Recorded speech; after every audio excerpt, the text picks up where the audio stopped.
And then in the other talk, I also mentioned that the Ariyan right concentration is the jhanas supported by the 7 factors. The other 7 factors of the Ariyan Eightfold Path. It's only when the jhanas are supported by the other 7 factors of the Ariyan Eightfold Path that it is very useful. Right? Then we use the jhanas in the right way, together with sati, together with right effort and all these things. And we get results in the Buddha's teaching. Now, there are several suttas that affirm that concentration samadhi in the suttas always refer to the 4 jhanas. For example, in the Anguttara Nikaya, there's one sutta that talks about the threefold training. The training in the Adi-sila, the higher morality, the Adi-chitta, higher mind, and the Adi-panya, higher wisdom. There it is defined, the Adi-chitta sikha, the training in the higher mind, is the 4 jhanas. That is definitely stated. Then, there's another sutta in the Anguttara Nikaya that talks about utter purification of mind. And there is defined also as the 4 jhanas. Now, in the Majjhima Nikaya, there's one sutta that talks about the 7 purifications, the Ratta Vinita Sutta. And there they did not define what they mean by the purification of mind. So because it is not defined there are some commentaries that say the jhanas are not necessary. But in the Anguttara Nikaya, it's very clearly stated purification of mind is the 4 jhanas. Now, there are other several suttas that confirm that samadhi always refers to the jhanas. For example, in the Majjhima Nikaya, there's a few suttas. There's one sutta where Ananda, I think, was asked, what is that one thing the Buddha taught that is needed to win liberation? And Venerable Ananda said, first jhana. Then that person asked him, is there another thing? Then Ananda said, second jhana. And he said, is there another thing? Third jhana. So is he always talking about jhanas? Then there's another sutta where the Buddha was asked, what is the way to get rid of the 5 lower fetters? When you get rid of the 5 lower fetters, that means you become an anagami. Okay? So the Buddha said the first jhana. And then he was asked whether there's another way. He said the second jhana. Another way? Third jhana. Always jhanas, you see. And then there's another sutta where Ananda was asked, what kind of meditation was praised by the Buddha? What kind of meditation was not praised by the Buddha? And Venerable Ananda said, the kind of meditation where the 5 hindrances are abandoned, that type of meditation is praised by the Buddha, meaning the jhanas.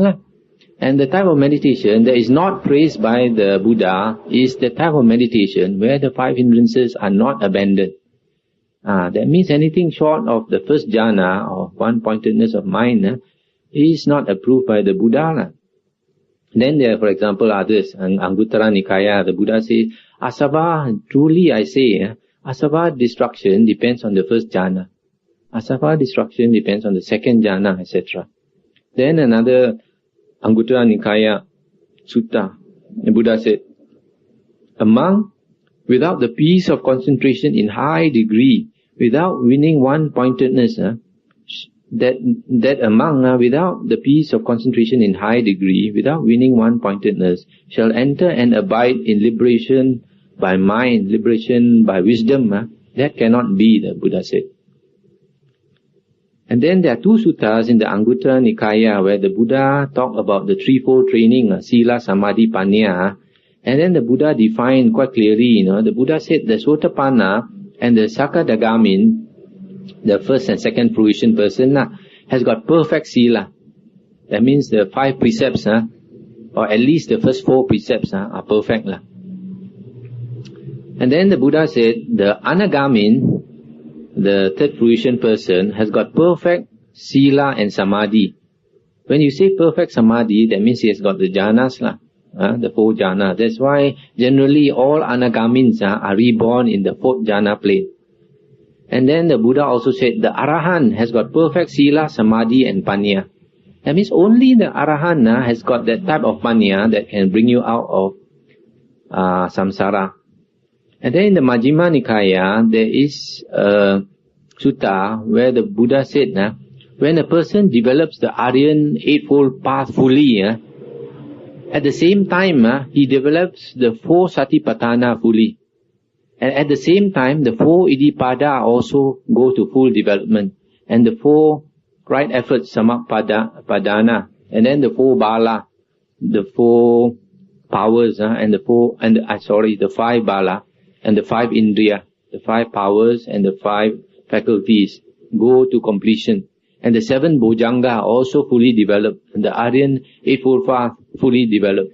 So in other words, if a person cultivates the Aryan Eightfold Path, all these things like the Satipatthana, Iddhipada, Samappadana, all at the same time are developed, You cannot say, for example, somebody might think, I only want to cultivate the 4 Satipatthana, I don't want to cultivate the 4 Iddhipada. He thinks he doesn't want psychic power, maybe. He says, Iddhipada will give you psychic power, I don't want that, I want Satipatthana. Cannot want. In fact, later I'll tell you, there's actually one sutta where it is stated, if you want psychic power, you must cultivate Satipatthana. Because Satipatthana is not separate from jhana. And that we'll talk about later.